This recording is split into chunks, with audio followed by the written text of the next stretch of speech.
শাকিব খানকে নিয়ে আমি কথা বলবো না। আপনি যদি শাকিব খানকে নিয়ে বা শাকিব খানকে নিয়ে কোনো কথা থাকে প্লিজ আস্ক হিম। তাকে ফোন করেন অথবা তাকে প্রেস করে আমি যদি এখন বলি তাহলে বলবেন আমি রিকোয়েস্ট করে ছবি তুলেছি।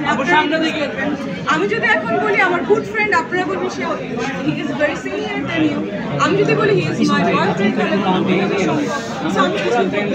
হি is artist and he is the mega star and superstar.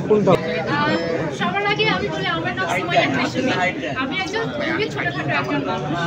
Social মিডিয়াতে হয়তো বা আপনারা দেখতে থাকবেন তো একজন এখানে সবাই নাও দেখতে পারেন যে ফিটনেস নিয়ে হচ্ছে ইনফ্লুয়েন্স করে থাকি।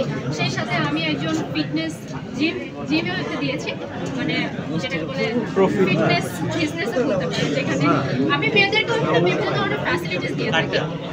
আমার একটা এইম আছে এটা নিয়ে, যেমন আমার যারা টার্গেটেড পিপল রয়েছে তারা হচ্ছে এডুকেটেড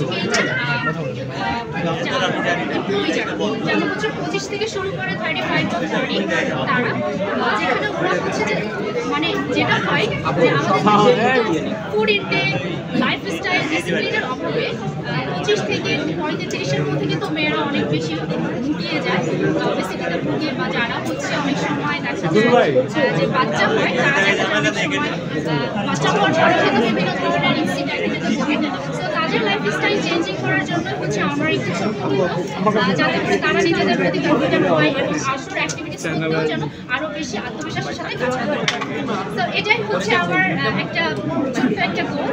আর সেই সাথে আমি অ্যাকচুয়ালি সবাইকে ইন্সপায়ার করি যে গুড একটা মানে এত কিছু করার আছে পৃথিবীতে, এত কিছু দেখার আছে। তো যদি আপনি মেন্টালি অ্যান্ড ফিজিক্যালি যদি হেলদি না থাকেন তাহলে কিন্তু আপনি কিছুই করতে পারবেন না। একটু হলেও নিজের মধ্যে একটু সময়, নিজেকে ভালোবাসা, এগুলোই হচ্ছে আমার কাজ। তো আজকের মতো এই পর্যন্ত সবাই ভালো থাকবেন। আমি not a good speaker, but যতটুকু পেরেছি আমি বলেছি। Thank you very much. Thank you.